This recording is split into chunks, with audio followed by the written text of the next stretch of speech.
Good morning all of you. चलिए तो आज हम स्टार्ट कर रहे हैं इनवर्स ट्रिग्नोमेट्री। ओके, अब देखिए इनवर्स ट्रिग्नोमेट्री स्टार्ट करने से पहले हम कुछ बेसिक चीजें समझेंगे। ऐसे कौन से फंक्शन है जिनका इनवर्स एग्जिस्ट करेगा, क्या सभी फंक्शन का इनवर्स एग्जिस्ट करता है ना, तो वो सारी बातें हम समझेंगे। तो सबसे पहले हम बात करते हैं फंक्शन की।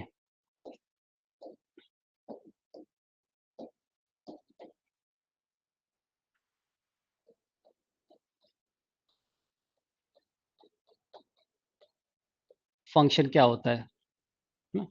देखिए, जैसे अगर मैं आपसे बोलूं कि y is equal to f x,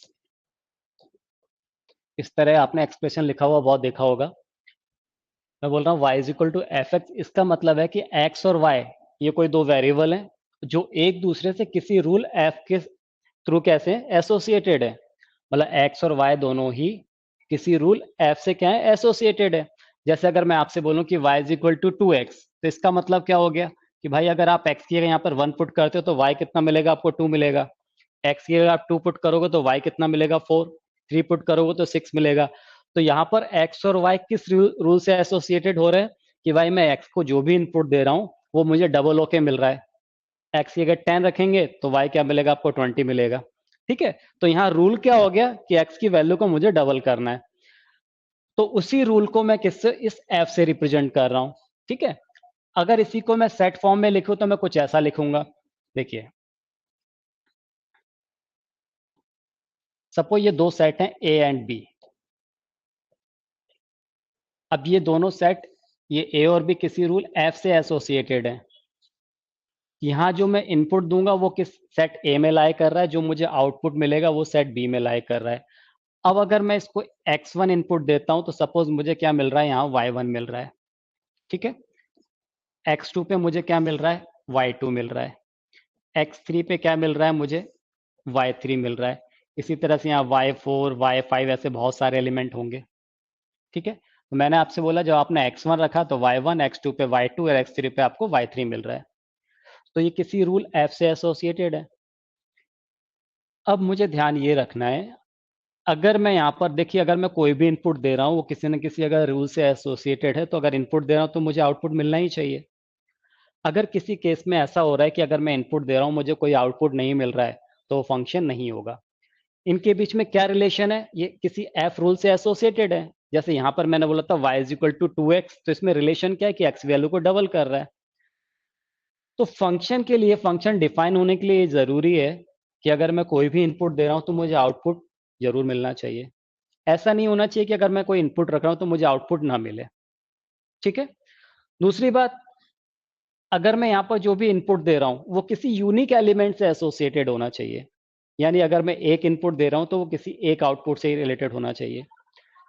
ऐसा पॉसिबल है कि मान लीजिए आप देखिए, यहाँ आप, ये सेट ए था, ये सेट बी है, किसी रूल एफ से एसोसिएटेड है। मैंने बोला कि आपने एक्स वन रखा तो उसके करस्पॉन्डिंग आपको क्या मिल रहा है, वाई वन मिल रहा है। फिर आपने x2 रखा तो उसके करस्पॉन्डिंग क्या मिल रहा है, y2 मिल रहा है।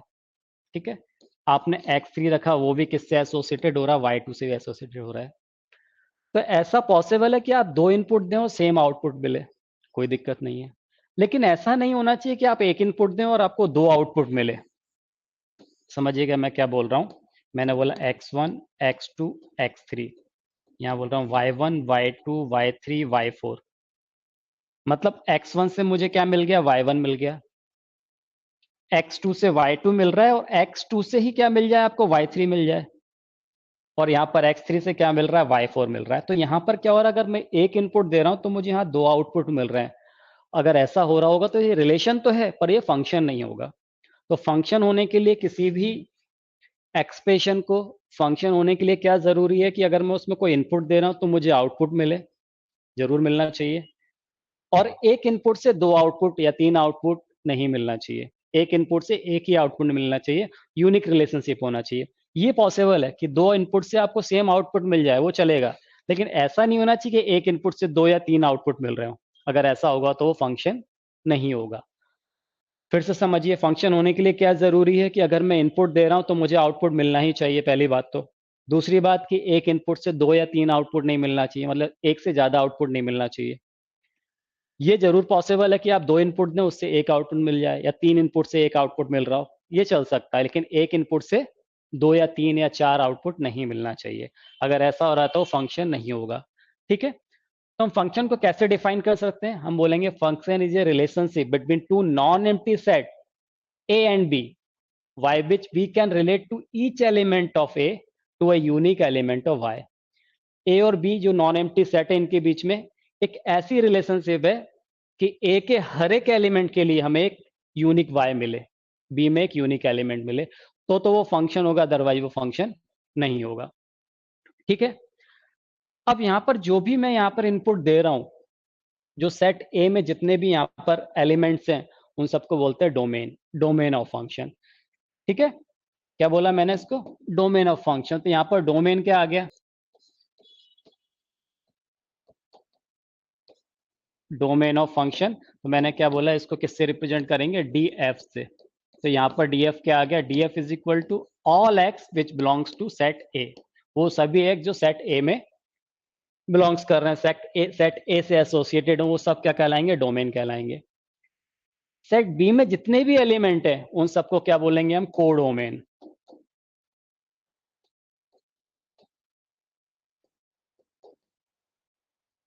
कोडोमेन का मतलब क्या हो गया? Set of all y which belongs to set B, वो सारे y जो कि सेट बी में लाई कर रहे हैं, यानी y1 y2 y3 y4 y5, वो सब क्या होंगे? कोडोमेन में होंगे। ठीक है, अब ऐसे y जो x से एसोसिएटेड हैं, मैंने क्या बोला? वो सभी y, वो सभी एलिमेंट जो x से एसोसिएटेड हैं वो क्या कहलाएंगे? रेंज। तो क्या? Range of function.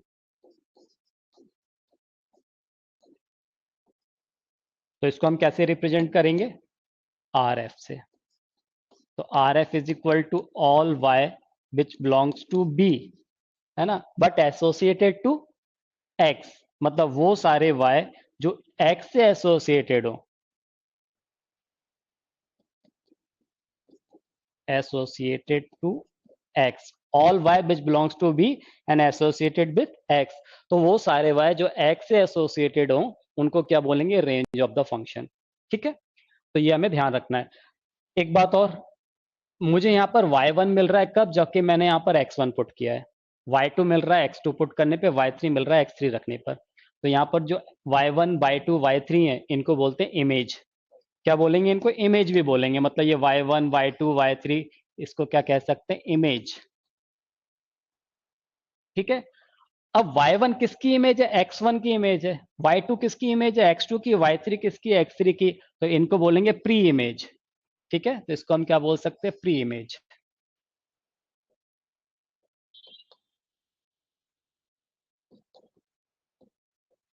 ठीक है, तो अगर मैं बोलूंगा कि y2 का, अगर y2 इमेज है तो उसकी प्री इमेज क्या होगी? तो आप बोलोगे x2। y3 के लिए क्या मिलेगा? x3। ठीक है, तो ये हमें ध्यान रखना है। अब हमने इस फंक्शन को डिफाइन किया था, हमने बोला था कि भाई अभी हम बोल रहे थे कि y और x में कोई रूल f से ये एसोसिएटेड है। अब हम इसको क्या बोल सकते हैं? y is a function of x। जब हम फंक्शन समझ चुके हैं फंक्शन क्या होता है, तो हम इसको अब क्या बोल सकते हैं? y is a function of x। y x का एक फंक्शन है। फंक्शन मतलब क्या हो गया? एक सिंपल से एक रूल हो गया। वो रूल क्या है? वो रूल ऐसा है कि भाई अगर हम इनपुट दे रहे हैं तो मुझे आउटपुट भी मिलना मिलना चाहिए, और हर एक जो x है वो उससे यूनिक y मिलना चाहिए। ठीक है ना, वो किसी ऐसे रूल से एसोसिएटेड होना चाहिए, तो हम उसको क्या बोलेंगे? फंक्शन। तो y is a function of x, और इसमें x क्या है? इंडिपेंडेंट वेरिएबल है, जबकि y क्या होगा यहाँ पर? डिपेंडेंट वेरिएबल होगा। तो क्योंकि x इनपुट हम क्या दे रहे हैं? x दे रहे हैं, तो मुझे आउटपुट क्या मिल रहा है? y मिल रहा है। तो हम इसको कुछ इस तरह से लिखते हैं, हमने लिखा y is equal to f x, और f डिफाइन कहां से कहां तक है? तो हम कुछ ऐसा लिखेंगे, जो फंक्शन f है वो a टू b में डिफाइन है, जिसमें से ये a किसको रिप्रेजेंट करेगा? उसके डोमेन को, और b किसको रिप्रेजेंट करेगा? उसके कोडोमेन को। समझ गया आप? इसका नोट कीजिए, फिर हम आगे बढ़ते हैं। चलिए अब थोड़ा सा आगे बढ़ते हैं, बात करते हैं हम टाइप ऑफ फंक्शन की।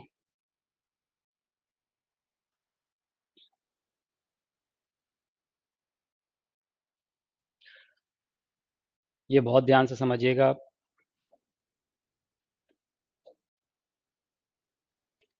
अब टाइप ऑफ फंक्शन में, टाइप ऑफ फंक्शन बोलें या फिर इसको बोलेंगे मैपिंग, एक ही बात है। सबसे पहले बात करते हैं वन वन। 1 1 मैपिंग या 1 1 फंक्शन। फिर हम इसके बाद करेंगे मेनी वन फंक्शन या many one mapping. Then third बात करेंगे हम ऑन टू, ठीक है। फोर्थ लेंगे हम इन टू। अब ये सब क्या होता है ये अभी समझ में आ जाएगा आपको। देखिए 1 1 का मतलब क्या है। मान लीजिए मैंने यहाँ पर ये दो सेट लिए ए और बी, इस तरह से। ये सेट ए है, सेट बी है, ये किसी रूल एफ से एसोसिएटेड है, ठीक है। यहाँ मैंने इनपुट दिया x1 x2 x3, आउटपुट में मुझे मिल रहा है y1 y2 y3। x1 के रिस्पेक्ट में मुझे क्या मिल रहा है, y1, x2 के से एसोसिएटेड है y2 और x3 से y3। तो यहाँ पर x जो सेट ए है उसका हर एक एलिमेंट y के एक यूनिक एलिमेंट से एसोसिएटेड है। एक इनपुट से एक ही आउटपुट मिल रहा है यहाँ पर, तो यहाँ पर किसको क्या बोलेंगे, 1 1 मैपिंग, ठीक है। अच्छा ऐसा भी पॉसिबल था, ये मेरा सेट ए है, ये सेट बी है, रूल एफ से एसोसिएटेड है। x1 x2 x3 y1 y2 y3 y4 y5, x1 y1 से एसोसिएटेड है, x2 y2 से, x3 y3 से एसोसिएटेड है। यहाँ y4 और y5 ये कुछ एक्स्ट्रा एलिमेंट पड़े हुए हैं, तो कोई दिक्कत नहीं है मुझे। अभी भी तो क्या हो रहा है, एक x1 से मुझे y1, x2 से y2, x3 से y3 मिल रहा है। तो ये कैसा रिलेशनशिप है, 1 1 रिलेशनशिप, 1 1 मैपिंग या 1 1 फंक्शन बोलेंगे, ठीक है। अब आप नाम से समझ गए होंगे मेनी वन में क्या होने वाला है। देखिए ये set A, set B, x1 x2 y1 y2 y3। मैंने आपसे बोला था एक इनपुट से दो आउटपुट नहीं मिल सकता, अदरवाइज फंक्शन नहीं रहेगा, लेकिन दो इनपुट से एक आउटपुट मिल सकता है। ये x1 से भी मुझे y1 मिल रहा है, यहाँ x2 से भी y2 मिल रहा है।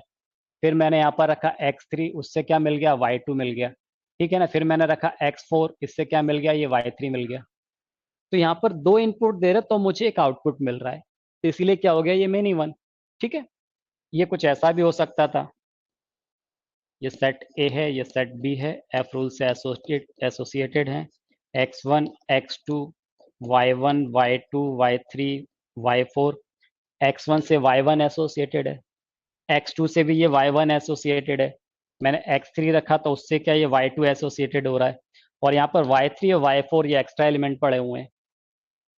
तो अभी भी तो ये कैसा है, मेनी वन है। यहाँ पर देखिए दो इनपुट से एक आउटपुट मिल रहा है, यहाँ भी दो इनपुट से एक आउटपुट मिल रहा है, तो अभी भी ये कैसा है, मेनी वन फंक्शन, ठीक है ना, या मेनी वन मैपिंग। अब हम समझते हैं ऑन टू क्या होता है।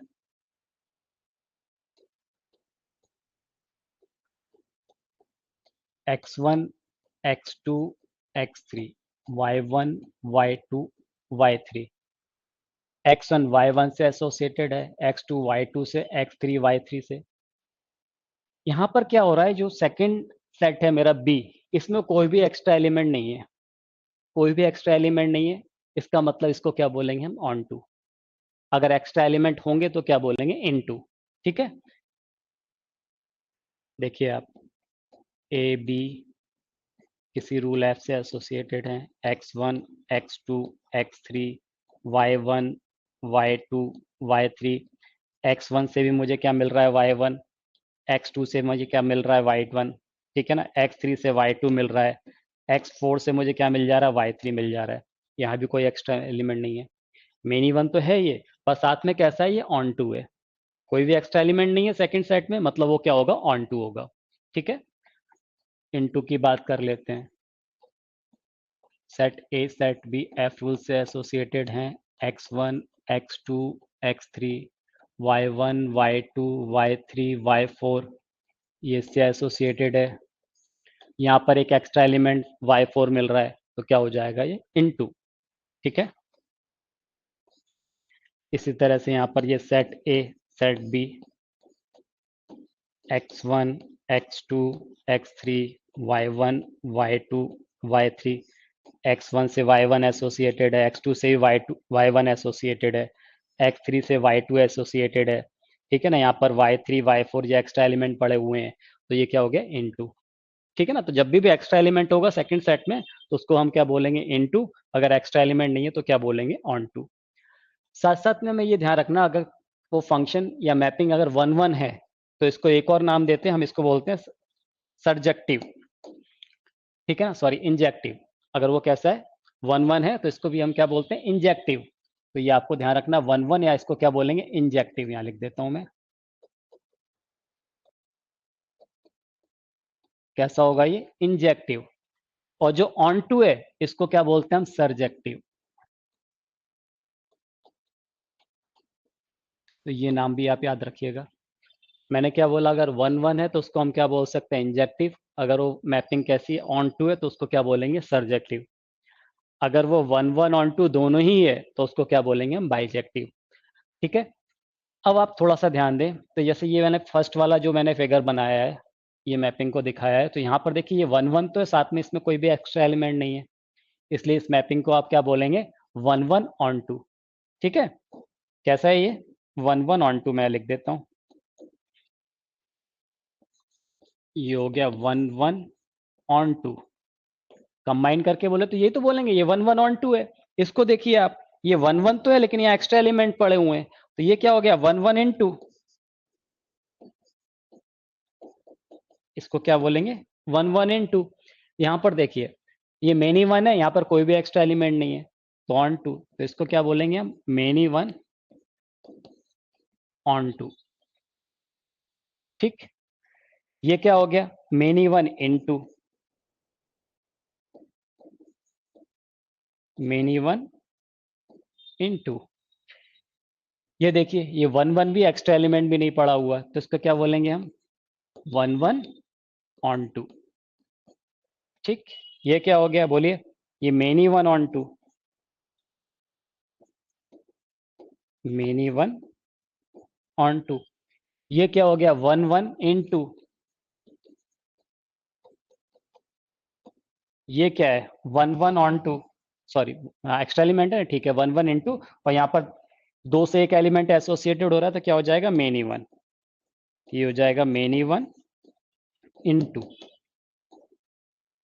अब मैंने आपसे अभी बताया कि अगर वन वन है तो उसको क्या बोलेंगे, इंजेक्टिव। ऑन टू है तो क्या बोलेंगे, सर्जेक्टिव। और वन वन ऑन टू है तो उस मैपिंग को क्या बोलेंगे हम, बाइजेक्टिव या बाइजेक्शन। तो ये क्या हो जाएगा, बाइजेक्टिव। समझ गया आप। तो वन वन ऑन टू है मतलब ये कैसा है, बाइजेक्टिव है। यहाँ भी देखिए वन वन ऑन टू है, यानी ये कैसी मैपिंग होगी, बाइजेक्टिव। ओके। किसी फंक्शन को इन्वर्टिबल होने के लिए उसका बाइजेक्टिव होना जरूरी है। ये सब चीजें इसीलिए हम समझ रहे हैं। अगर वो function one one onto होगा तभी उसका इनवर्स फंक्शन एग्जिस्ट करेगा, अदरवाइज एग्जिस्ट नहीं करेगा। यानी किसी फंक्शन को इन्वर्टिबल होने के लिए उसका one one onto that is bijective होना जरूरी है। ठीक है, इतना नोट कीजिए, फिर आगे बढ़ते हैं।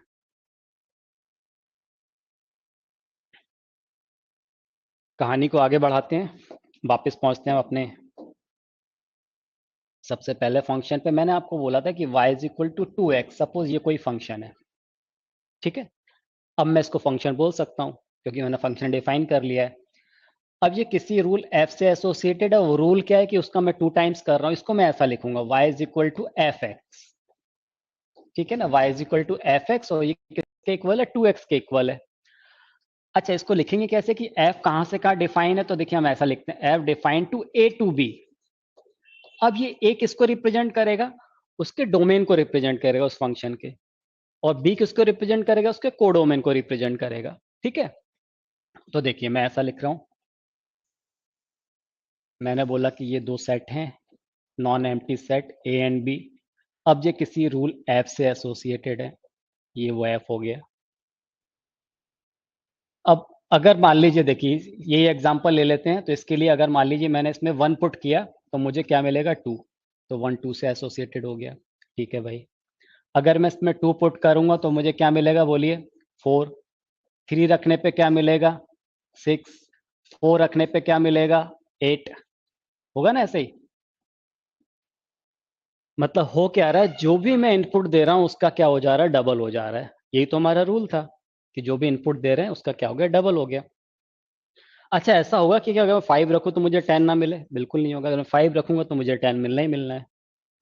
ठीक है, तो वो रूल क्या हो गया यहाँ पर? रूल क्या था मेरा? y is equal to 2x, y is equal to fx, ये वो रूल हो गया।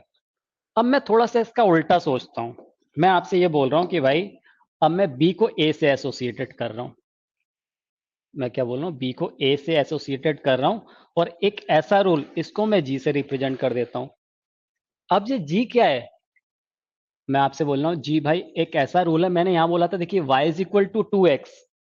अब मैं यहां पर बोल रहा हूं कि g इज इक्वल टू, ये क्या आ गया, y, मतलब एक ऐसा रूल ऐसा लिखता हूं कि x इज इक्वल टू, उल्टा बोलूं तो x is equal to y/2 हो जाएगा। अगर मैं y का हाफ करूं तो मुझे वापस x मिलेगा, मिलेगा ना? यहां पर मैं बोला था y is equal to fx, ये कोई रूल था। अब मैं क्या बोलूंगा? x is equal to g of y। अब यहाँ पर g एक ऐसा रूल हो गया जिसमें y की वैल्यू को आधा करेंगे तो मुझे x मिलेगा। समझ रहे हैं आप? तो वो क्या हो गया देखिए, जब मैंने यहाँ पर 8 रखा तो मुझे उसका आधा क्या मिल गया? 4। यानी जी क्या रूल हो गया? जी मतलब कितना? x is equal to y/2। ये तो जी है मेरा, y की वैल्यू को मुझे आधा कर देना है। यहां पर मेरा f क्या था? f क्या रूल था? कि भाई आपको y की वैल्यू को तब मिलेगी जब x की वैल्यू को आप डबल कर दोगे। ठीक है, तो ये इसका जस्ट इनवर्स हो गया ना, उल्टा हो गया ना, कि अगर मैं 8 रख रहा हूं तो मुझे 4 मिलेगा, 6 रखूंगा 3 मिलेगा, 4 रखूंगा तो 2, 2 रखूंगा तो 1 मिलेगा। अब आप बोलेंगे इसलिए कि अगर आप 10 रखते हैं तो आपको क्या मिल जाएगा? यहाँ पर 5 मिल जाएगा। ऐसा हो सकता था कि मैं 10 रखूं 5 ना बोलूं। अच्छा 10 भी मुझे 5 तब मिलेगा जब मैंने यहाँ 5 रखा होगा, तभी तो 10 मिला होगा। जब पहले वाले फंक्शन में y is equal to 2x, अगर मैं यहाँ 5 रखता तो मुझे 10 मिलता, तभी तो उसके 10 के लिए मुझे 5 मिल पाएगा रिवर्स। अगर 5 रखने पे 10 नहीं मिला होगा तो यहाँ पर भी दूसरे फंक्शन में 10 रखने से मुझे यहाँ वापस 5 नहीं मिलेगा ना। समझ रहे हैं आप? तो इसका मतलब हो गया कि भाई ये रिवर्स प्रोसेस तभी पॉसिबल है जबकि ये दोनों कैसे हो, इसमें कैसा रिलेशनशिप होना चाहिए? 1 1 ऑन 2 होना चाहिए, ये बाइजेक्टिव होना चाहिए। अगर ये बाइजेक्टिव नहीं है, मान लो कोई यहाँ पर कोई एक्स्ट्रा एलिमेंट पड़ा होता, ये वाई, अगर ये बाइजेक्टिव नहीं होता, ये इनटू होता, इनटू में अगर यहाँ कोई एक्स्ट्रा एलिमेंट पड़ा होता है तो वो इससे एसोसिएटेड नहीं होता है। और जब वो इससे एसोसिएटेड नहीं है तो उस इमेज के लिए उसकी प्री इमेज होगी ही नहीं, तो उसका इनवर्स एग्जिस्ट करेगा ही नहीं। इसी तरह से यहाँ पर देखिए, मैंने बोला था कि आप दो इनपुट से एक आउटपुट मिल सकता है, सपोज 1 और 2 से एक सेम वैल्यू मिल रही होती है, लेकिन जब हम रिवर्स जाते हैं तो यहाँ क्या हो जाता है? एक इनपुट से यहाँ दो आउटपुट मिल रहे होते हैं, और वो तो फंक्शन होगा नहीं, क्योंकि एक इनपुट से दो आउटपुट मिल ही नहीं सकते हैं। ये पॉसिबल था कि आप 1 2 3 तीनों रखो और एक सेम वैल्यू मिल जाए। सपोज y1 मिल रहा है, यहाँ x1 x2 x3 तीन वैल्यूज पुट करी, उससे मुझे क्या मिल रहा है? y1 मिल रहा है। तो ऐसा पॉसिबल है, तीन इनपुट से एक आउटपुट मिल सकता है। लेकिन जब हम रिवर्स सोचेंगे, एक इनपुट से यहाँ तीन आउटपुट मिल रहे हैं, तो वो तो पॉसिबल नहीं है, उस केस में तो फंक्शन होता नहीं। तो यहाँ पर इनवर्स एग्जिस्ट होने के लिए जरूरी है कि उसका क्या होना चाहिए? वो 1 1 ऑन 2 होना चाहिए, दैट इज वो बाइजेक्टिव होना चाहिए फंक्शन। तो अभी इस केस में ये बाइजेक्टिव है तो इसका इनवर्स एग्जिस्ट कर रहा है। तो ये x इक्वल टू जो हमने लिखा है जी वाई, इसी को हम ऐसा लिख देते हैं भाई, x इज इक्वल टू इस g को ही हम लिखना चालू कर देते हैं f इनवर्स, ये उसका इनवर्स है f का, तो f इनवर्स ऑफ y। समझ गए? तो यहां मैं बोला था y is equal to f x, ये फंक्शन है, तो यहाँ अब क्या हो गया? x is equal to f inverse of y, मतलब y का क्या कर रहा है यहाँ पर? y क्या हो गया मेरे लिए? y इनपुट हो गया, और x क्या मिल रहा है मुझे? आउटपुट मिल रहा है। तो आप ध्यान दीजिए, जब y is equal to f x, ये जो फंक्शन था, उस केस में डोमेन क्या था यहाँ पर? Set A. सेट ए के जितने भी एलिमेंट है वो सब क्या हो जाएंगे? डोमेन हो जाएंगे। सेट बी में जितने भी एलिमेंट है वो सब क्या हो जाएंगे? कोडोमेन हो जाएंगे। और क्योंकि ये कैसा है? बाइजेक्टिव है, तो यहाँ पर कोडोमेन और रेंज कैसे होंगे? सेम हो जाएंगे। ये कैसा है? ऑन टू है ना ये, तो इस केस में क्या हो जाएंगे? कोडोमेन और रेंज सेम होगा, क्योंकि एक्स्ट्रा एलिमेंट है ही नहीं।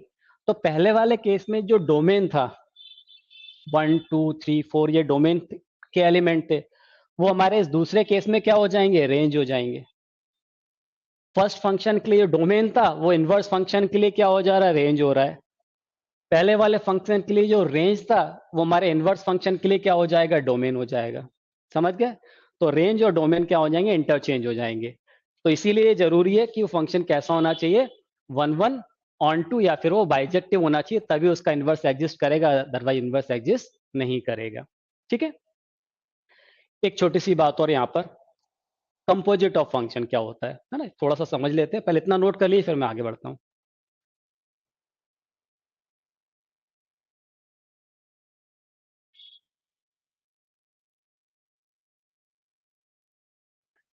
चलिए बात करते हैं कंपोजिट ऑफ फंक्शन की।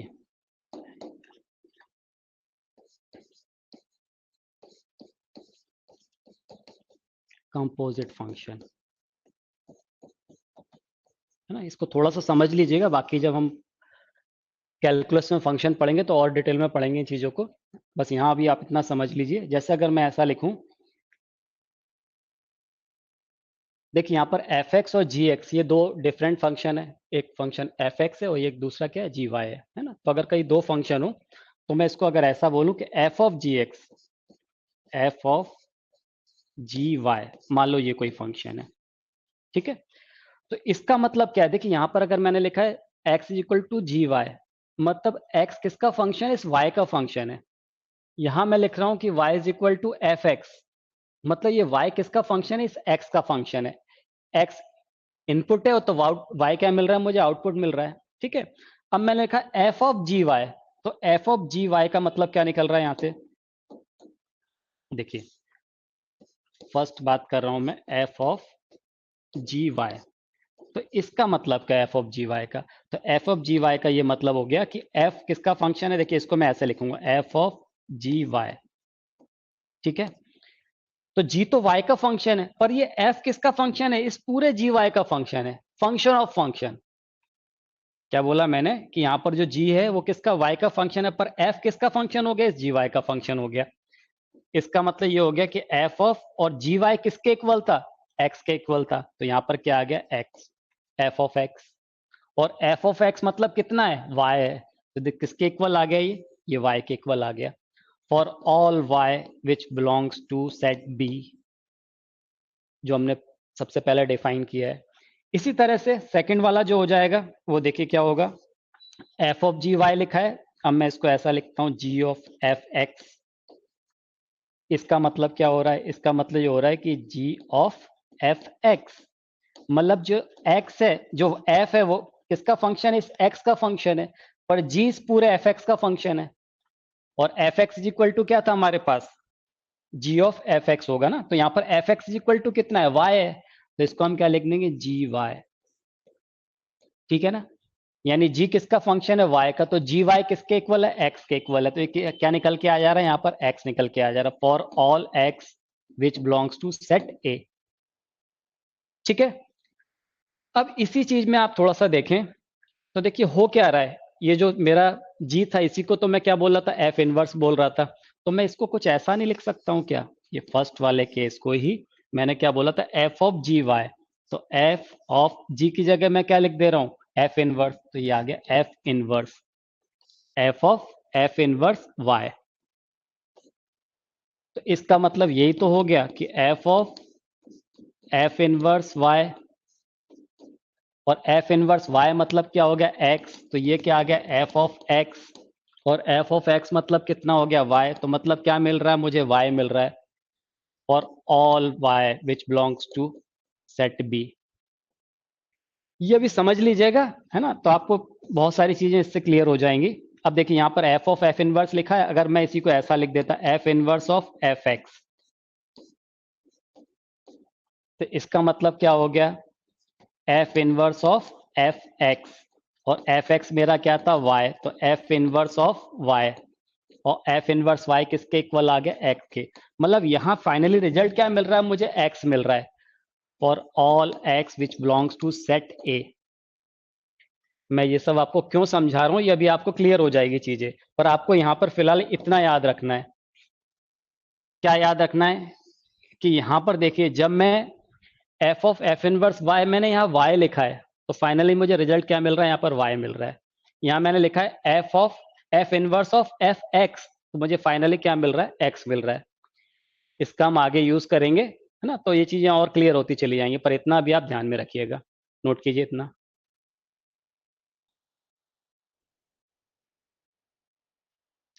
चलिए आगे बढ़ते हैं। अब हम आते हैं अपने ट्रिग्नोमेट्रिक फंक्शन पे, सबसे पहले बात करते हैं sine function. y is equal to sine x. ठीक है ना, ये ट्रिग्नोमेट्रिक फंक्शन है। अब इसके इनवर्स की बात करना है हमें। अब यहाँ पर ध्यान रखिएगा, अगर मैंने y is equal to sine x बोला हुआ तो x से मैं किसको रिप्रेजेंट कर रहा हूँ, एंगल को रिप्रेजेंट कर रहा हूँ, और यहाँ y क्या मिल रहा है, उसकी वैल्यू मिल रही है। ठीक है, अब साइन एक्स ये तो मेरा एक ट्रिग्नोमेट्रिक फंक्शन है। अब मुझे साइन इनवर्स एक्स की बात करना है। तो आप ये बताइए कि अगर साइन एक्स कोई फंक्शन है तो क्या उसका इनवर्स एग्जिस्ट करेगा? साइन एक्स फंक्शन है कैसा, पहले तो ये इसके नेचर की बात करें कि ये वन वन है, many one, one one onto है, वन वन इन टू है, क्या है? मैंने लिखा y is equal to sine x, और मैं इसको कैसे डिफाइन कर रहा हूँ, मैं आपसे ऐसा बोल रहा हूँ कि भाई ये y is equal to sine x है, y is equal to f x is equal to sine x, और यहाँ पर जो f है वो a टू b में, या मैं इसको ऐसा बोलूँ r टू r में डिफाइन है। अब R टू R में डिफाइन है, इसका मतलब क्या है कि ये R उसके डोमेन को रिप्रेजेंट कर रहा है और ये R उसके कोडोमेन को रिप्रेजेंट कर रहा है। मतलब उसका डोमेन और कोडोमेन क्या है, रियल नंबर है। ठीक है ना, R टू R में डिफाइन है। तो अगर इसके थोड़ा सा इसके कर्व पे आप ध्यान दो तो कुछ ऐसा बनता है साइन एक्स का कर्व।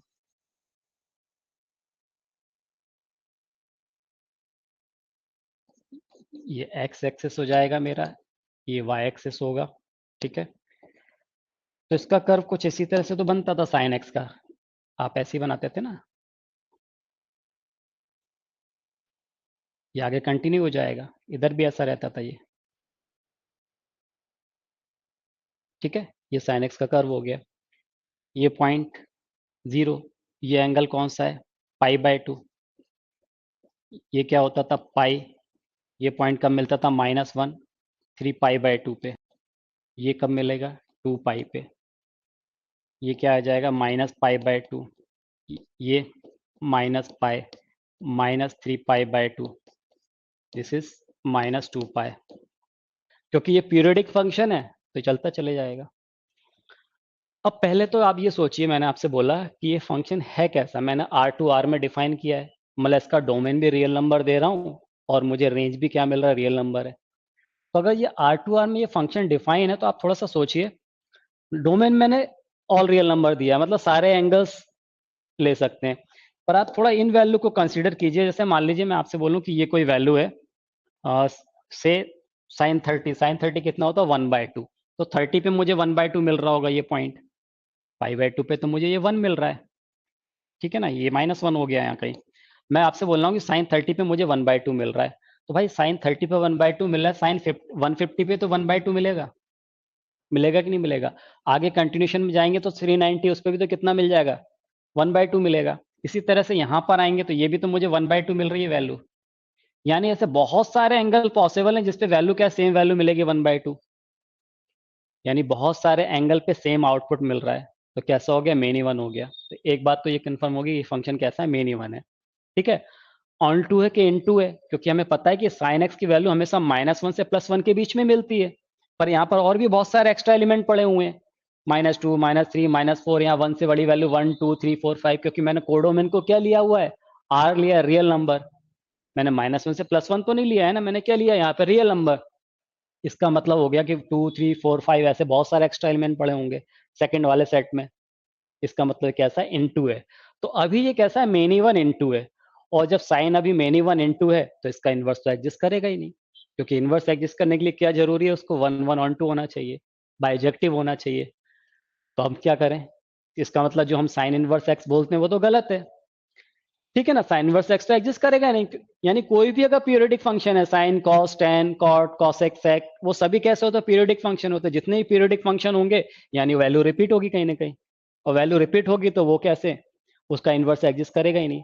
तो हम उसको क्या करते हैं, हम उसको इन्वर्स बनाने के लिए उसको बाइजेक्टिव बनाएंगे। अब बाइजेक्टिव कैसे बनाएंगे, तो देखिए मैंने इसका यहाँ पर क्या लिया था, ये आर टू आर में डिफाइन किया था। अब मैं इसी फंक्शन को क्या करता हूँ कि भाई y इज इक्वल टू जो मेरा साइन एक्स फंक्शन था, जो इसका कोडोमेन था, अगर मैं उसको क्या करूं, उसकी रेंज से रिप्लेस कर दूं, यानी -1 से +1 ले लूं। उसका जो कोडोमेन है उसकी रेंज, साइन की रेंज क्या होती है, -1 से +1, यानी कोडोमेन को उसकी रेंज से रिप्लेस कर दूं। यानी -1 से अगर +1 ले लूं तब वो क्या होगा, तब वो इनटू नहीं रह जाएगा, तब तो ऑन टू हो जाएगा। कहने का मतलब ये है कि अगर इस फंक्शन को मैं कहां से कहां डिफाइन कर दूं, उसको रीडिफाइन कर दूं, मैं इसको बोल रहा हूं R2, आपको कहां से कहां तक लेना है, रियल नंबर से, और ये ले रहा हूं मैं -1 टू +1। जो इसका कोडोमेन था उसको मैंने रेंज से रिप्लेस कर दिया।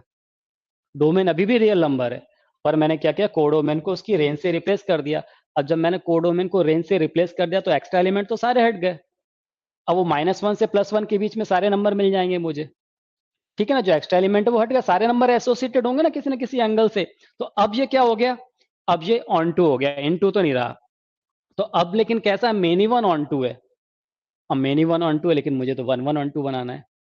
तो उस मेनी वन को वन वन में कैसे कन्वर्ट करें। अब क्योंकि ये रिपीट हो रहा है इसकी वजह से ये वैल्यू चेंज हो रही, तो मैं इसका इस कर्व का एक ऐसा सेक्शन ले लूं जहां वैल्यू रिपीट ना हो, ये कर्व रिपीट ना हो। जैसे अगर मैं आपसे कहूं कि भाई आप ये देखिए, ये सेक्शन ले लीजिए, यहां से यहां तक, -3π/2 से -π/2 तक ये सेक्शन लेंगे तो यहाँ वैल्यू रिपीट नहीं हो रही है, सब यूनिक वैल्यू मिलेगी। -1 से +1 तक ये +1 है, और ये नीचे -1 से +1 तक यूनिक वैल्यू मिल जाएगी डिफरेंट एंगल्स पे। तो अब वैल्यू रिपीट तो नहीं होगी ना, ये कर्व रिपीट नहीं हो रहा, कर्व रिपीट होगा तभी तो वैल्यू रिपीट होगी। तो इसका मतलब क्या है, इस ड्यूरेशन में यानी -3π/2 से π/2 के बीच में ये कैसा हो जाएगा, ये 1 1 बन जाएगा, और 1 1 बन जाएगा। और इसको मैंने कि रेंज को क्या लिया, -1 से +1, कोडोमेन को रेंज से रिप्लेस कर दिया, तो अब ये कैसा हो जाएगा, 1 1 ऑन 2 हो जाएगा। इसका मतलब -3π/2 से π/2 के बीच में फंक्शन कैसा हो जाएगा, इन्वर्टिबल हो जाएगा। आप चाहते तो ये भी ले सकते थे, -π/2 से π/2, ये देखिए ये वाला पोर्शन, इसमें भी कैसा होगा, 1 1 ऑन 2 मिलेगा हमेशा। एक एंगल के लिए मुझे एक वैल्यू मिलेगी। अब ये कैसा हो जाएगा, ये इन्वर्टिबल हो जाएगा। मैं चाहता तो π/2 से 3π/2 तक भी ले सकता था। हम ये भी कर सकते थे कि हम देखिए यहां तक -π/4 से +π/4 के बीच की वैल्यू लें, छोटा सा एक सेक्शन ले लें, उस बीच में क्या होगा, वो 1 1 ऑन 2 बन जाएगा, बाइजेक्टिव बन जाएगा, तो वो इन्वर्टिबल होगा। तो हम क्या करते हैं, ऐसी बहुत सारी ब्रांचेस होंगी छोटी छोटी सी, जहां पे फंक्शन इन्वर्टिबल हो सकता है, इन्वर्टिबल बना सकते हैं। इनमें से हम क्या कर रहे हैं, साइन फंक्शन के लिए -π/2 से π/2 तक वाली ब्रांच को चूज कर ले रहे हैं। मैंने कौन सा बोला आपको, इस ब्रांच को लेने के लिए बोला, -π/2 से π/2, ये इतना। अगर मैं इतना सेक्शन ले रहा हूं तो इस सेक्शन के लिए क्या हो जाएगा, अब चाहिए यही क्यों लिया है, तो हमेशा हम उस ब्रांच को चूज करते हैं जो क्या, या तो वो ओरिजिन से सिमेट्री बना रहा हो, ओरिजिन के आसपास हो। अगर मान लीजिए जस्ट ओरिजिन के बाद वाली ब्रांच, ओरिजिन के पहले वाली ब्रांच, दोनों पे वो कैसा मिल रहा है, मुझे 1 1 ऑन 2 मिल रहा है, तो मैं प्रेफर किसको करूंगा, जस्ट ओरिजिन के बाद वाली ब्रांच को, राइट साइड वाली ब्रांच को। तो मैंने यहाँ पर क्या किया, -π/2 से π/2, मैंने अपने डोमेन को रिस्ट्रिक्ट कर दिया। अभी मेरा डोमेन क्या था, और रियल नंबर था। अब मैंने अपने डोमेन को रिस्ट्रिक्ट कर दिया, कहां से कहां तक, -π/2 से +π/2 के बीच में। अब इस पर्टिकुलर डोमेन के लिए साइन फंक्शन क्या हो जाएगा मेरा, बाइजेक्टिव हो जाएगा। तब मैं क्या कर रहा हूं, अब मैंने इसको क्या रीडिफाइन कर दिया, और मैं बोल रहा हूं कि भाई अब आपको इसका डोमेन कहां से कहां तक लेना है, आपको इसका डोमेन लेना -π/2 से +π/2, और जो इसका कोडोमेन है वो इसके रेंज से रिप्लेस कर चुका हूं, वो कहां से कहां तक लिखना है, -1 से +1। अब -π/2 से π/2 से कहां तक, -1 से +1। अब इस पर्टिकुलर डोमेन और पर्टिकुलर रेंज के लिए ये फंक्शन कैसा हो जाएगा, इन्वर्टिबल हो जाएगा, क्योंकि अब क्या मिल गया मुझे, ये 1 1 ऑन 2 यानी बाइजेक्टिव बना लिया मैंने इसको। समझ गए। अब इस केस में साइन का इनवर्स एग्जिस्ट करेगा, और उसको हम किससे डिफाइन करेंगे, साइन इनवर्स एक्स से। तब मैं आपसे बोलूंगा कि भाई एफ इनवर्स एग्जिस्ट कर रहा है, और वो कहाँ डिफाइन हो रहा है, बताइए। देखिए ये साइन फंक्शन का मेरा क्या था बताइए, ये साइन फंक्शन का डोमेन है, और ये उसका क्या आ गया, कोडोमेन, या फिर रेंज बोले। इनवर्स में ये उल्टा हो जाएगा। तो अब मैं यहाँ पर एफ इनवर्स क्या, या मैं ऐसा बोलूं कि भाई मैंने यहाँ लिखा था y is equal to sine x, अब मैं क्या डिफाइन कर रहा हूँ, y is equal to sine inverse x. जो कहां से कहां डिफाइन होगा, एफ इनवर्स, बोलिए ये कहां से कहां डिफाइन होगा, जो इसका डोमेन था वो इनवर्स फंक्शन का क्या हो जाएगा, रेंज हो जाएगा। ये रेंज हो जाएगा, जो इसकी रेंज थी वो इनवर्स फंक्शन की क्या हो जाएगी, डोमेन, इंटरचेंज हो जाएगा। -1 से +1 डोमेन हो गया, रेंज क्या हो गई, -π/2 से +π/2। ओके। अब यहां पर ये इनवर्स एग्जिस्ट करेगा। थोड़ा सा अगर हम इसके ग्राफ के बारे में सोचें तो देखिए कैसा होगा ये।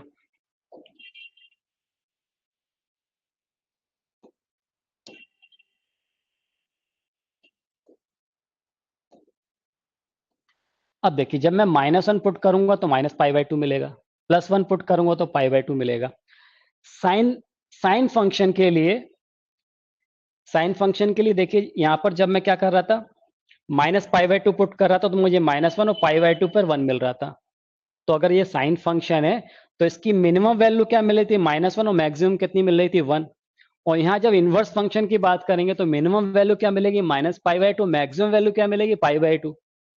-π/2 किस पे मिलेगी, -1 पे। अब मेरा -1 क्या हो जाएगा, इनपुट हो जाएगा। और π/2 किस पे मिलेगी, 1 पे। यानी मैक्सिमम वैल्यू π/2 मिलेगी, और किसके ऊपर, 1 पुट करने पर। तो एक्स एक्सेस पे क्या आ जाएंगे, ये पॉइंट आ जाएंगे मेरे। यहाँ कहीं ये मैंने -1 ले लिया, यहाँ कहीं मैं क्या मिल रहा है मुझे, ये +1 मिल रहा है। ठीक है, तो 1 पे मुझे क्या मिलेगा, π/2। तो ये π/2 यहाँ आ जाएगा। अब एंगल y एक्सेस पे आ जाएंगे, ये -π/2 आएगा यहाँ कहीं। तो 1 रख रहे हैं तो मुझे क्या मिल रहा है, π/2। यहाँ -1 रखेंगे तब क्या मिलेगा, -π/2। ये 2 पॉइंट मिल गए इस तरह से कुछ। ठीक है, इसी तरह से जब मुझे 1/2 देखना हो तो 1/2 यहाँ कहीं होगा ना। 1/2 कब मिलेगा, π/6 पे। आप समझ रहे हैं ना, अगर मैं यहाँ पर 1/2 पुट करूंगा तो मुझे रिजल्टेंट क्या मिलेगा, π/6। तो 1/2 रखने पर मुझे π/6 मिलना चाहिए। तो देखिए π/6 यहाँ कहीं π/6 होगा, ये π/6, π/3, देन π/2, यानी ये पॉइंट मिल जाएगा करीब। तो इसका अगर हम ग्राफ बनाए तो कुछ इस तरह से बनेगा, ये देखिए, ये ऐसा जाएगा,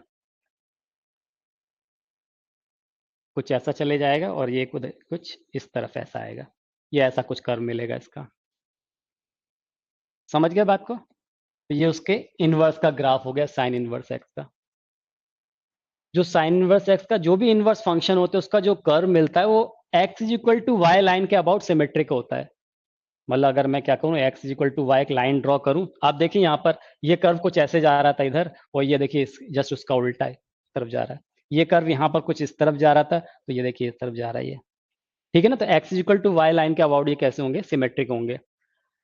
एक बात ये और ध्यान रखिएगा साथ साथ में आप, कि ये जो मैंने लिखा है कि साइन इनवर्स एक्स, तो आप ये ध्यान रखिएगा कि sine inverse of x does not equal to sine of x whole inverse. ये कभी भी इक्वल नहीं होता है। साइन एक्स का होल इनवर्स लिख रहा हूँ, साइन एक्स की पावर -1, इसका मतलब तो 1/sin x हो गया, ये cosec x हो जाएगा। तो ये कभी भी इक्वल नहीं होता। साइन इनवर्स एक्स ये अलग ही फंक्शन है, इसको हमने अलग डिफाइन किया है। ठीक है, जैसे हम यहाँ पर मैंने लिखा y = sin x। अब याद रखिएगा, साइन अपने आप में कुछ नहीं है, किसी न किसी एंगल के लिए डिफाइन होता है।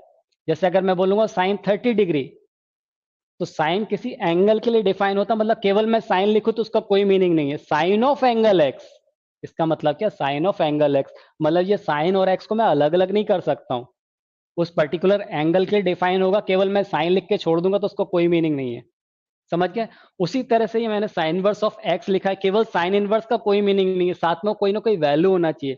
साइन इनवर्स ऑफ 1/2, ठीक है ना, तो साइन इनवर्स ऑफ 1/2 कितना हो जाएगा, π/6।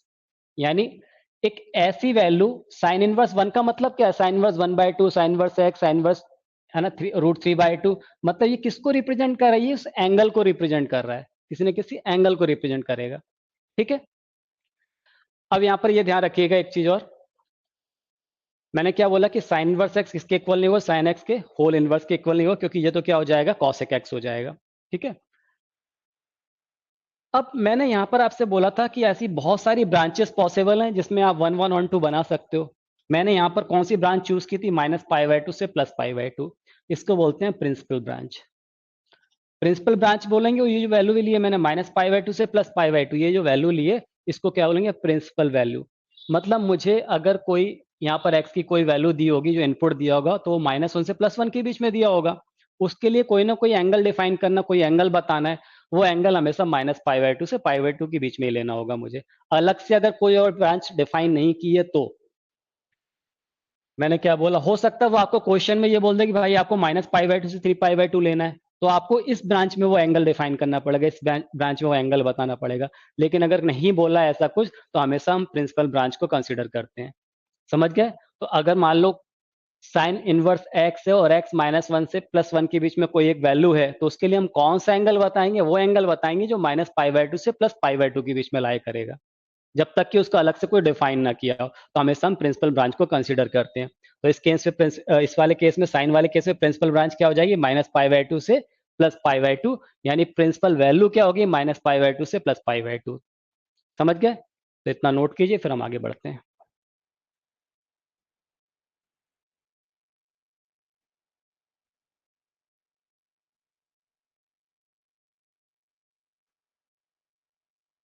चलिए एक और देखते हैं, अगला y is equal to cos x.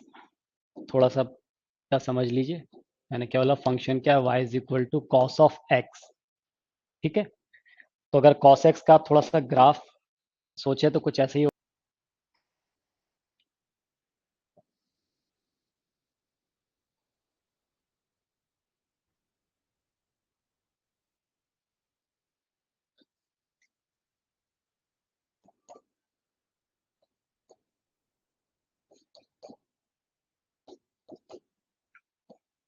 अब देखिए यहाँ पर क्या हो रहा है, कॉस एक्स वाले केस में ये जीरो, ये कब मिलेगा मुझे, पाई बाय टू पर। ये कब मिलेगा, थ्री पाई बाय टू पर, सॉरी पाई पर। ये three pi by two, then ये वन कब आ जाता है, टू पाई पर, ऐसे ही मिलेगा। इस तरफ आएंगे तो ये क्या आ जाएगा, minus pi by two, then minus pi, three pi by two minus, और ये आएगा माइनस टू पाई।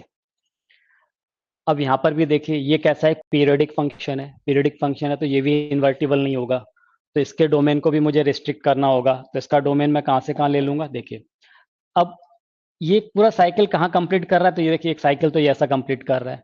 तो अब मैं यहाँ पे कौन सी ब्रांच लूँ, तो मैं चाहूँ तो देखिए यहाँ से यहाँ तक ले सकता हूँ, ये लेके जीरो से लेके पाई तक। इसमें ये क्या होगा, ग्राफ टर्न नहीं ले रहा है, ठीक है ना। तो इसमें क्या होगा, ये वन वन ऑन टू मिलेगा मुझे, मिलेगा। या फिर मैं ये भी ले सकता हूँ माइनस पाई से जीरो तक। तो मैंने बोला था जब कभी भी ऐसा होगा तो हम जीरो के राइट साइड वाले ब्रांच को प्रेफर करेंगे। तो मैं यहाँ पर क्या ले रहा हूँ, जीरो से पाई तक, ये इस ब्रांच को। अब इस ब्रांच में ये कैसा है, वन वन भी है, ऑन टू भी है, तब ये इन्वर्टिबल हो जाएगा।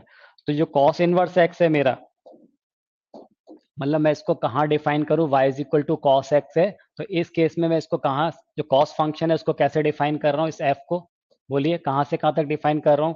पहले क्या था, आर टू आर में डिफाइन था, अब मैंने उसके डोमेन और रेंज को रिस्ट्रिक्ट कर दिया है। अब मैं इसका डोमेन ले रहा हूँ जीरो से कहाँ तक ले रहा हूँ, पाई तक। इस केस में इसका डोमेन क्या लिया, जीरो से पाई, और आउटपुट क्या ले रहा हूँ, माइनस वन से प्लस वन, रेंज इसकी माइनस वन से प्लस वन है। इसका मतलब हो गया कि इसका अगर इनवर्स एग्जिस्ट करेगा, y is equal to cos of inverse x, तो उस f इनवर्स x का डोमेन क्या हो जाएगा, बोलिए माइनस वन से प्लस वन, और इसकी रेंज क्या मिलेगी, जीरो से पाई। तो इसकी रेंज हमें जीरो से पाई लेना है, यानी इसकी जो प्रिंसिपल वैल्यू ब्रांच होगी वो जीरो से पाई होगी। तो कोई भी अगर एंगल बताएंगे तो हम जीरो से पाई के बीच में बताएंगे, जिसमें जीरो पाई भी इंक्लूडेड होंगे। ओके, तो इस तरह से जो डिफरेंट ट्रिग्नोमेट्रिक फंक्शन है, हम उसमें क्या करेंगे, उसकी प्रिंसिपल ब्रांचेस को ले लेंगे। तो अब टेन के लिए, कॉट के लिए, कॉसेक और सेक के लिए प्रिंसिपल ब्रांचेस क्या होंगी, तो ये देखिए, ये आप नोट कीजिए। अगर फंक्शन साइन इनवर्स एक्स है तो उसका डोमेन क्या, माइनस वन से प्लस वन, और उसकी रेंज क्या हो जाएगी, माइनस पाई बाय टू से पाई by to. Cos inverse x के लिए डोमेन माइनस वन से प्लस वन, रेंज क्या होगी, जीरो से पाई, ये अभी हम देख चुके हैं। सिमिलरली tan इनवर्स एक्स के लिए उसका डोमेन क्या हो जाएगा, ऑल रियल नंबर। जो tan एक्स का रेंज क्या होता, तो ऑल रियल नंबर, तो वो इसके लिए डोमेन बन जाएगा। इसका डोमेन क्या होगा, ऑल रियल नंबर, और रेंज क्या, ओपन इंटरवल में माइनस पाई बाय टू से पाई बाय टू। इसी तरह से कॉसेक इनवर्स एक्स है, जो कॉसेक एक्स का रेंज होता था वो इसका डोमेन बन जाएगा माइनस इन्फिनिटी से minus one, union one to infinity. इसकी रेंज क्या आ जाएगी, क्लोज इंटरवल में माइनस पाई बाय टू से plus by two, plus pi by two except zero. ठीक है, यहाँ पर देखिए sec inverse X, minus infinity से minus one, union one to infinity, जिसका क्या आ गया, डोमेन आ गया। इसकी रेंज क्या है, जीरो से पाई, क्लोज इंटरवल में। उसमें से हम पाई बाई टू को क्या करेंगे, एक्सक्लूड कर देंगे, क्योंकि उस पर फंक्शन डिफाइन नहीं होगा। इसी तरह से f x equal to cot inverse x, इसका डोमेन ऑल रियल नंबर है, इसकी रेंज क्या आ गई, open interval zero to pi. तो इसको आप नोट कीजिए और अभी के अभी इसको याद कर लीजिए, खासतौर से रेंज को। ये तो आपको डोमेन तो वैसे ही याद होगा, क्योंकि आपको मेन फंक्शन की रेंज याद है, इनवर्स फंक्शन की डोमेन तो आपको याद ही होगी। ठीक है, इसकी रेंज को अभी लिख लीजिए और याद कर लीजिए अभी।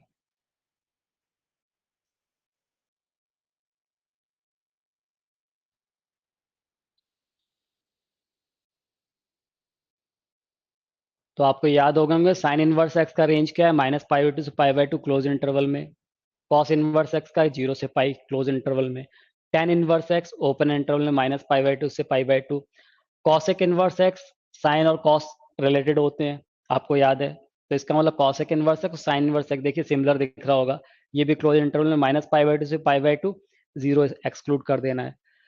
सेक और कॉस, ये देखिए यहाँ पर क्या कॉस इनवर्स एक्स का 0 से पाई है, तो सेक इनवर्स एक्स का क्या हो जाएगा, 0 से पाई क्लोज इंटरवल में, लेकिन π/2 को हम एक्सक्लूड कर देंगे यहाँ पर। उसी तरह से यहाँ पर कॉट इनवर्स एक्स क्या आएगा, 0 से पाई आएगा। ये ध्यान रखना, ये अलग अलग है। टेन इनवर्स एक्स का -π/2 से π/2 ओपन इंटरवल में, और ये 0 से पाई ओपन इंटरवल में।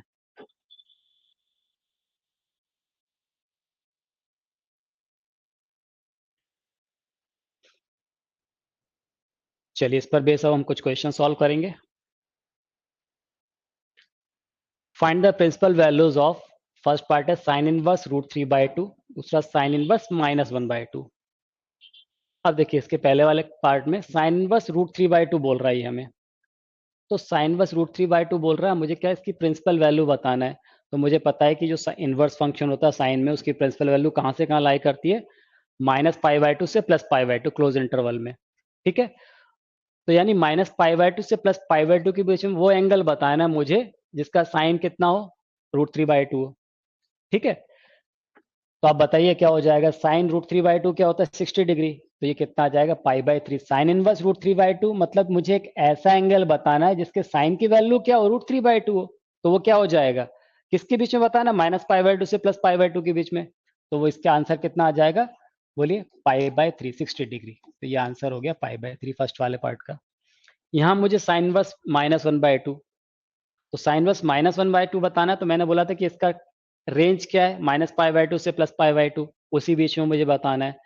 यानी फोर्थ क्वाड्रेंट में साइन कैसा होगा, नेगेटिव होगा।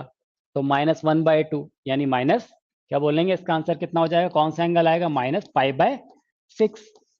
π/6 पे 1/2 मिलता है, -π/6 पे -1/2 मिलेगा। तो ये इसके आंसर हो जाएंगे। ठीक है, चलिए नेक्स्ट आप बताइएगा, कीजिए।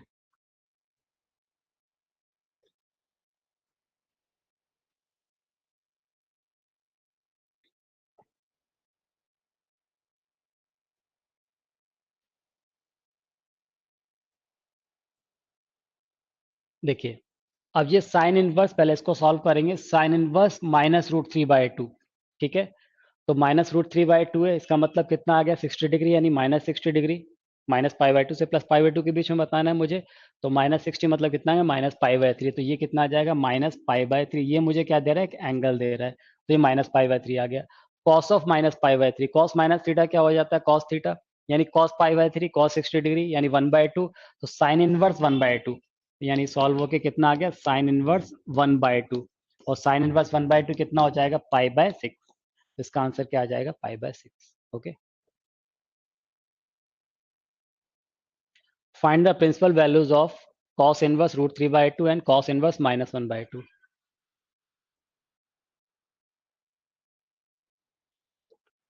चलिए देखिए, जिसका गलत हो रहा है वो समझिए। यहाँ क्या दिया, cos इनवर्स √3/2। कॉस की रेंज क्या होती है, 0 से पाई क्लोज इंटरवल में। तो मुझे 0 से पाई के बीच में आंसर करना है। तो cos इनवर्स √3/2, √3/2 कॉस में √3/2 कब मिलता है बताइए आप, जबकि एंगल कैसा होता है, 60 डिग्री और 30 डिग्री होता है, π/6। तो cos इनवर्स √3/2 मतलब ये कितना आ गया, π/6, 30 डिग्री पे। ठीक है, यहाँ पे cos इनवर्स -1/2 है, तो मुझे 0 से पाई के बीच में आंसर करना है। और ये -1/2, 1/2 कब मिलता है, 60 डिग्री पे। नेगेटिव है मतलब सेकंड क्वाड्रेंट में आएगा कॉस में। तो 180 - 60, 180 - 60 मतलब 2π/3। तो क्या आंसर आ जाएगा इसका, 2π/3। तो 2π/3 पे, 2π/3 वो एंगल होगा जिसमें कॉस कैसा मिलेगा मुझे, -1/2। ओके,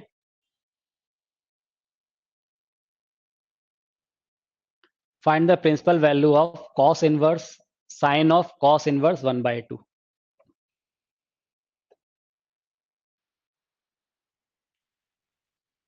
देखिए कॉस इनवर्स 1/2 मतलब ये क्या, कौन सा एंगल हो गया, ये आ गया π/3। ठीक है, साइन π/3 यानी कितना हो गया, साइन 60 डिग्री √3/2। तो ये कुछ ऐसा आ जाएगा, कॉस इनवर्स √3/2। और रूट कॉस इनवर्स रूट 3/2 मतलब क्या हो गया, पाई/6। ये आंसर है। ठीक है। Find the principal value of each of the following, tan inverse minus root 3, tan inverse 1।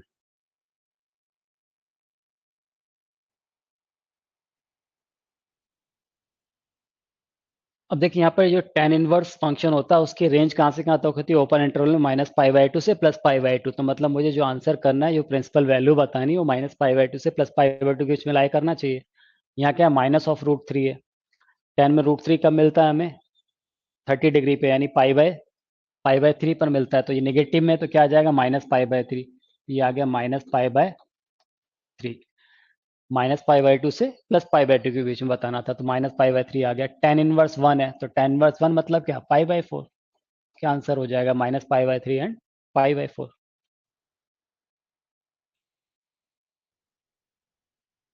For the principal values evaluate the each of the following, tan inverse of 2 cos 2 sin inverse 1/2। Second part है cot of sin inverse cos of tan inverse 1।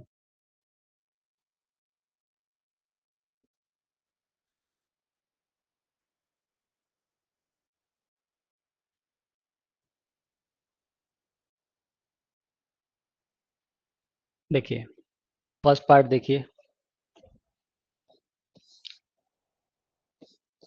कितना दिया हुआ, tan inverse, तो ये लिखा है 2 cos 2 sin inverse 1/2। ठीक है, तो पहले तो इसको सॉल्व कर लें हम। 2 sin इनवर्स 1/2, तो ये क्या हो जाएगा, tan इनवर्स 2 cos ऑफ, अब देखिए साइन इनवर्स 1/2 है, तो 1/2 30 डिग्री पे मिलता है मुझे साइन में, तो कितना आ जाएगा, π/6। और ये 2 से मल्टीप्लाई हो रहा है, तो 2 से कैंसिल हो जाएगा, तो π/3 आ जाएगा। तो ये कितना आ गया, π/3। ठीक है, और cos π/3 मतलब कितना हो गया, 1/2। ये कितना मिल गया मुझे, tan इनवर्स 2 इंटू ये आ गया 1/2। ठीक है ना, cos ऑफ π/3 cos 60 डिग्री 1/2, 2 से 2 कैंसिल होकर ये 1 बचेगा, तो यहाँ आ जाएगा tan इनवर्स 1। और tan इनवर्स 1 का मतलब क्या हो गया, π/4। तो आंसर क्या हो गया, π/4 का। सेकंड पार्ट देखिए क्या बोल रहा है, cot of sine inverse cos of tan inverse 1। ठीक है, ऐसा है। तो पहले इसको सॉल्व करेंगे। tan इनवर्स 1 का मतलब क्या हो गया, π/4। तो कुछ ऐसा आ जाएगा, cot of sine inverse cos of tan inverse 1 मतलब कितना, π/4। cos π/4 कितना हो जाएगा, 1/√2। तो ये आ गया cot ऑफ साइन इनवर्स, ये मिल गया मुझे 1/√2। और साइन इनवर्स 1/√2 मतलब क्या आ गया, π/4। तो ये आ गया cot ऑफ π/4। और cot π/4 45 कितना होता है, 1। ये आंसर हो जाएंगे। ठीक है, find the principal values of each of the following, sec inverse 2 sec inverse -2/√3।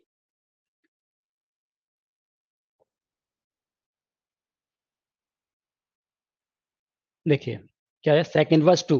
अब sec इनवर्स का रेंज क्या होता था, 0 से पाई, ओपन इंटरवल में, क्लोज इंटरवल में 0 से पाई लेते थे, और किसको एक्सक्लूड करते थे वहां पर हम, π/2 को। तो 0 से पाई के बीच में बताना है। sec इनवर्स 2 है, sec इनवर्स 2 है। अगर मान लीजिए देखिए आपको sec 2 नहीं समझ में आ रहा, तो cos में सोच लिया कीजिए, उसका रेसिप्रोकल लेके, यानी cos 1/2 कब मिलता है बताइए, किसमें मिलता है, डिग्री पे। तो ये कितना आ जाएगा, π/3। तो फर्स्ट का आंसर कितना हो गया, π/3।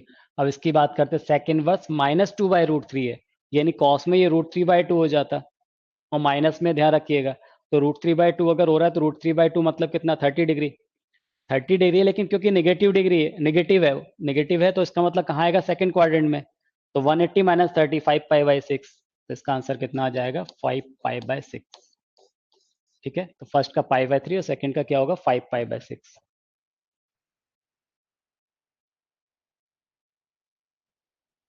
Find the set of values of sec inverse √3/2, और सेकंड है cosec inverse -1/2।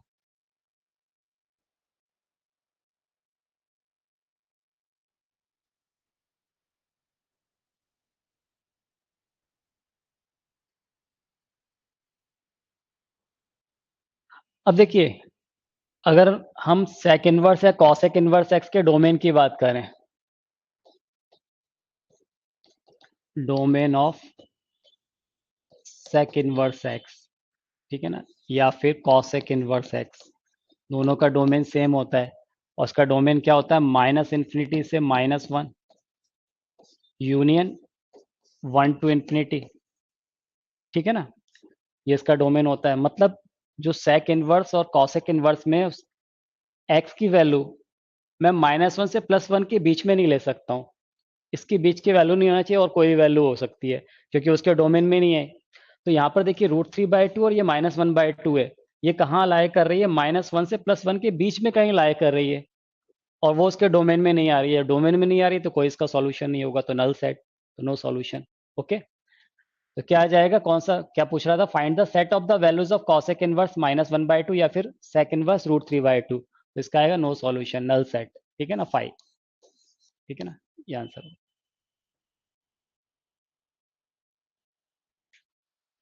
For the principal values evaluate each of the following. First part है tan inverse √3 minus sec inverse -2 plus cosec inverse 2/√3। Second है 2 सेक inverse 2 -2 cosec inverse -2।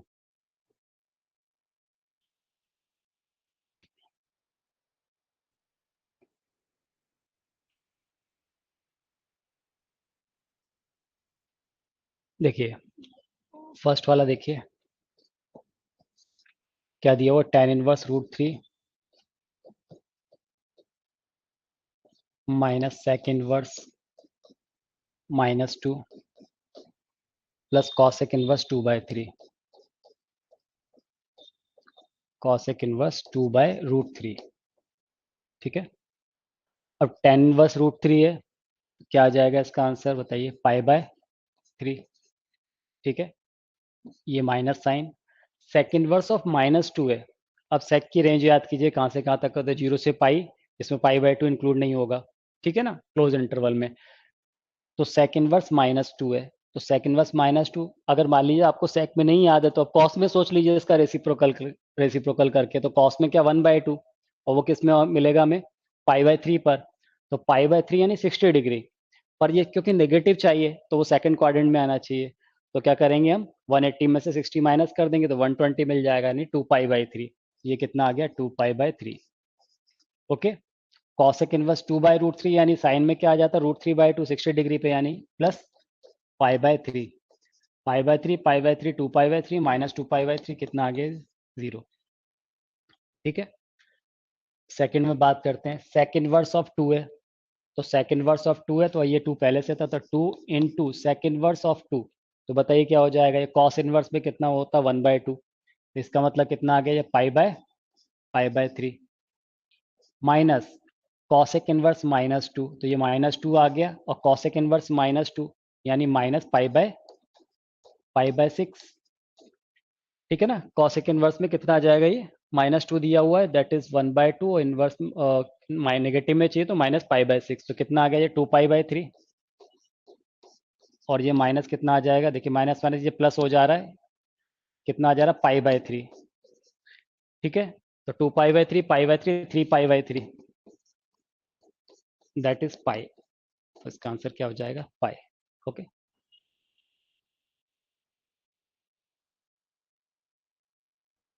Find the principal values of cot inverse √3 and cot inverse -1।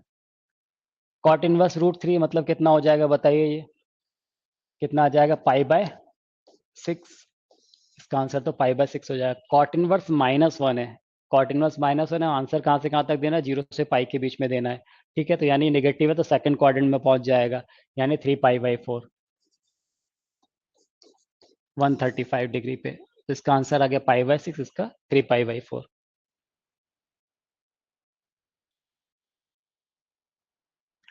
For the principal values, evaluate the following: cot inverse of -1 plus cosec inverse of -√2 plus sec inverse 2.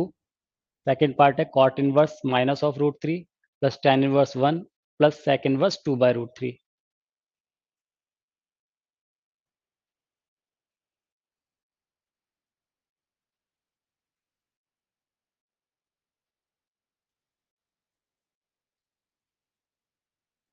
देखिए first वाला part, cot inverse -1 plus cosec inverse -√2, फिर क्या plus sec inverse 2। ठीक है, तो देखिए cot inverse -1 है तो क्या हो जाएगा ये -3π/4। हाँ कॉट में लेना है ना, तो 0 से पाई के बीच में लेना है, तो 0 से पाई के बीच में लेंगे तो कितना आ जाएगा बोलिए, सेकंड क्वाड्रेंट में आएगा 0 से पाई के बीच में, तो ये आ जाएगा 3π/4। ठीक है, फिर कॉसेक इनवर्स -√2 है तो ये कितना आ जाएगा -π/4। सेक इनवर्स 2 है तो कितना आ जाएगा ये +π/3। ओके, तो ये कितना आ गया 3π/4 -π/4 कितना आ गया 2π/4, π/2 90 डिग्री, और प्लस कितना आ गया ये 90 + 60, 90 + 60 कितना 150, दैट इज 5π/6, 150 यानी 5π/6। ठीक है, सेकंड वाला पार्ट देखिए इसका, यहाँ पर क्या कॉट इनवर्स -√3, कॉट इनवर्स -√3 मतलब ये कितना आ जाएगा π/6। 0 से पाई के बीच में बताना ना, नेगेटिव है तो सेकंड क्वाड्रेंट में पहुंच जाएगा। 30 180 - 30 करेंगे तो 150 यानी 5π/6 आ गया। ये कितना आ गया 5π/6, 0 से पाई के बीच में बताना है हमें। tan इनवर्स 1 यानी कितना π/4 प्लस sec इनवर्स 2/√3, इसका मतलब π/6, 5π/6 प्लस π/6 6π/6 यानी कितना आ गया पाई, और π/4 180 प्लस कितना 45 225। ठीक है ना, तो कितना आ गया 5π/4, ये आंसर हो जाएगा 5π/6 एंड 5π/4।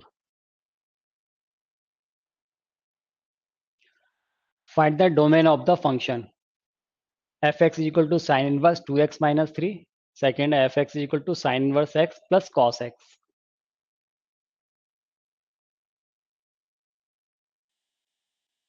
देखिए फर्स्ट वाला पार्ट मुझे क्या बताना है, इसका डोमेन बताना है, साइन इनवर्स ऑफ 2x - 3।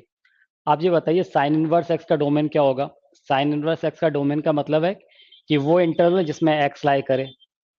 तो जो साइन के लिए रेंज होता था वो साइन इनवर्स x के लिए क्या हो जाएगा डोमेन, साइन के लिए रेंज क्या होता था -1 से +1, तो साइन इनवर्स के लिए वो क्या हो जाएगा डोमेन, यानी x -1 से +1 के बीच में लाई करना चाहिए। किसके लिए, साइन इनवर्स x के लिए। यहाँ मुझे दिया साइन इनवर्स 2x - 3, यानी ये 2x - 3 ये कहाँ से कहाँ लाई करना चाहिए, -1 से +1 के बीच में। 2x - 3 ये -1 से +1 के बीच में लाई करना चाहिए। तो मुझे तो x निकालना है, यहाँ -3 था तो मैं 3 ऐड कर देता हूँ पूरे में। जब 3 ऐड करेंगे तो यहाँ आएगा 2, ये 3 हट जाएगा यहाँ से, और यहाँ 3 + 1 क्या आ गया 4। अब x निकालना तो 2 से डिवाइड कर देते हैं पूरे को, 2 से डिवाइड करेंगे तो यहाँ पर क्या आ जाएगा 1, और इधर कितना आ जाएगा 2। यानी x कहाँ से कहाँ लाई करना चाहिए, 1 से 2 के बीच में, जिसमें 1 और 2 भी इंक्लूड होंगे। ये फर्स्ट वाले का आंसर हो जाएगा, उसका डोमेन आ जाएगा। सेकेंड वाला पार्ट देखिए, यहाँ पर क्या बोल रहा है मुझे, sine inverse x plus cos x. अब यहाँ पर साइन इनवर्स x का डोमेन क्या है, तो साइन इनवर्स x का डोमेन तो हो गया -1 से +1। ठीक है, और cos x का डोमेन क्या है, cos x का डोमेन होता है ऑल रियल नंबर। तो जब कभी ऐसे दो डिफरेंट फंक्शन हो जो ऐड या सब्ट्रैक्ट हो रहे हो और उनका अगर हमें डोमेन बताना है तो उनका इंटरसेक्शन देखा जाता है, उनका कॉमन पोर्शन देखा जाता है। तो यहाँ -1 से 1 था और ये क्या था r था, तो इनका इंटरसेक्शन क्या हो जाएगा -1 से +1, है ना। दोनों का कॉमन पोर्शन क्या है -1 से +1, तो इसका आंसर होगा -1 से +1। ठीक,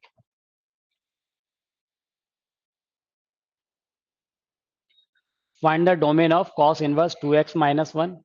सेकेंड है f(x) = 2 cos inverse 2x plus sine inverse x।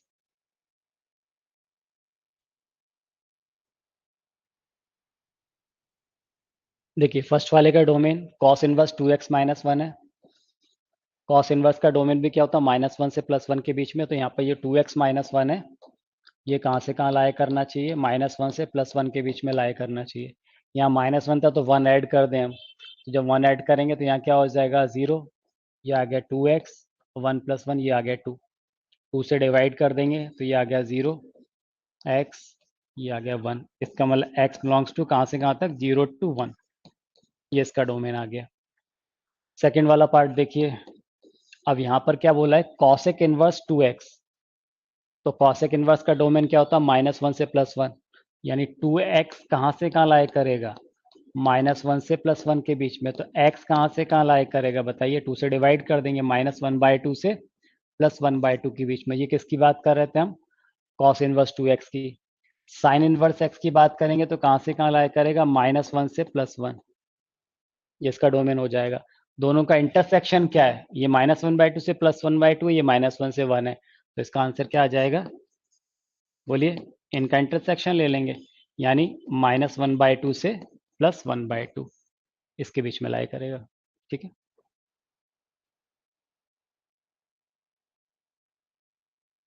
let x y z belongs to -1 to 1 be such that sin inverse x plus sin inverse y plus sin inverse z is equal to 3π/2. Find the values of, first part है x raised to power 2021 plus y raised to power 2022, z raised to power 2023.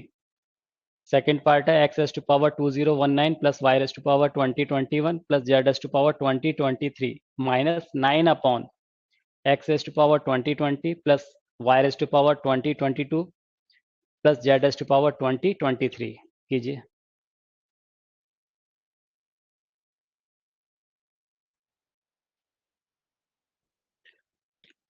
अब देखिए यहाँ पर हमें क्या बोला हुआ है, एक्स वाई जेड -1 से +1 के बीच में लाया कर रहा है। ठीक है, तो जब ये एक्स वाई जेड -1 से +1 के बीच में लाया करेगा, इन तीनों का sum sine inverse x plus sine inverse y plus sine inverse z कितना मिल रहा है, 3π/2। क्योंकि मुझे इनवर्स फंक्शन की साइन साइन के इनवर्स फंक्शन की मैक्सिमम वैल्यू ही क्या मिलती है, मुझे π/2 मिलती है, और π/2 किस पर मिलती है, 1 पे मिलती है। तो इसका मतलब क्या हो गया कि भाई ये साइन इनवर्स 1 रहा होगा तभी तो मुझे π/2 मिला होगा, ये साइन इनवर्स 1 होगा तभी π/2, ये साइन इनवर्स जेड की वैल्यू भी 1 रही होगी, साइन इनवर्स 1, तभी तो मुझे π/2 मिला होगा। तो π/2 प्लस π/2 तभी 3π/2 रहा होगा। ठीक है, इसका मतलब एक्स वाई जेड ये क्या होना चाहिए, 1 1 होना चाहिए। साइन इनवर्स 1 π/2, यहाँ से साइन इनवर्स 1 π/2, यहाँ से भी साइन इनवर्स 1 π/2, तभी तो 3π/2 रहा होगा। इसका मतलब एक्स वाई जेड इन सब की वैल्यू क्या आ जाएगी, 1 1 1। एक्स वाई और जेड ये कैसा मिल गया मुझे, 1। तो बस आप यहाँ पर 1 पुट कर देंगे तो 1 रेस्ट टू पावर कुछ भी हो तो 1 ही आएगा, यहाँ भी 1, यहाँ भी 1, तो 1 + 1 + 1 कितना आ गया, ये 3 आ गया। ठीक है, यहाँ पर देखिए ये मिल जाएगा 3, और ये 9/3, तो कितना आ गया, 3। तो 3 - 3 कितना आ गया, 0, इसका आंसर 0 हो जाएगा। ओके,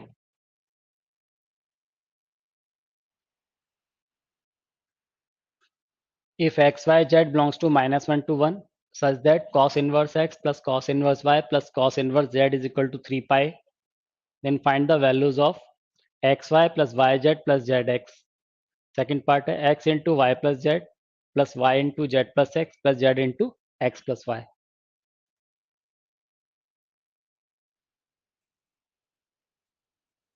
देखिए मुझे क्या दिया हुआ, cos inverse X plus cos inverse Y plus cos inverse Z is equal to 3π, ये गिवन है।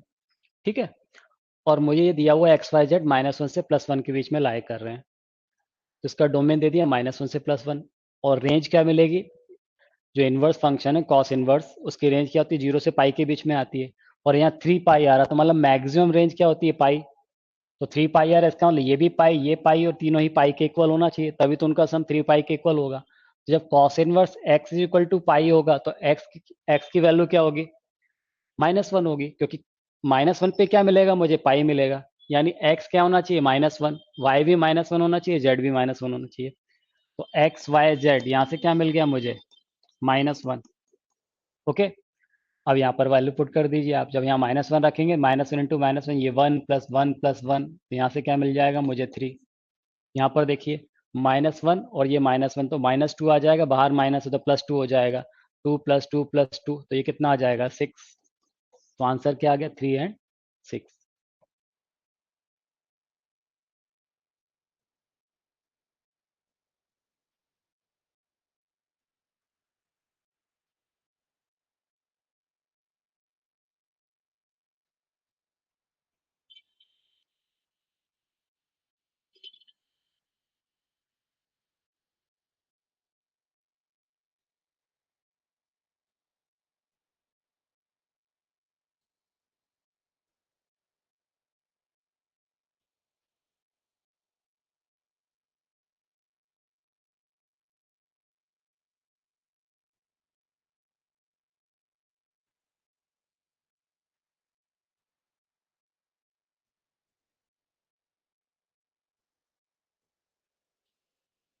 ठीक है, चलिए तो बस आज की क्लास में इतना ही।